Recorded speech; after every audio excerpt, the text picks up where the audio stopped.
gaano kalaganap po corruption sa bansa? I think it's already super widespread na like from the top to the very bottom, merong element of corruption. May pag-asa ba bang mabago? That's what we're hoping. Like mukhang napakahirap kasi parang nanuot na siya sa sistema eh. Pero I think that's why we're here. That's what we're fighting for. Na matigil na itong lahat ng to.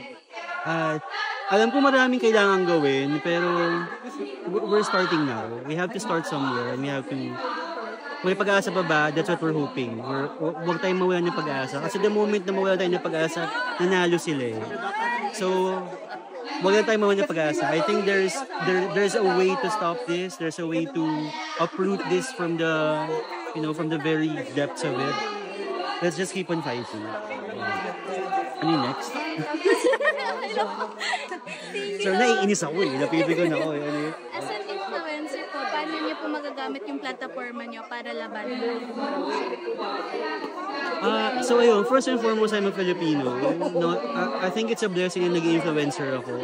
Pero I'm doing this because I'm a Filipino and not as an influencer. Pero because I have the influence online, and I do it right now, no? Like even yung mga smallest, I'm a comedian online. Pero I just infuse all of my jokes with with the truths na sa mga pinadaanan natin. But at the same time, you have to stop joking din minsan. You have to talk about it like straight to the point. And yeah, I aim to do that as well with my content, which I do now. And now, sa interview to, tigilan natin to pwede. Nakakabuisit na itong mga...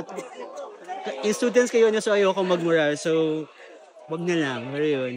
Huwag tayo mawala ng pag-asa, guys.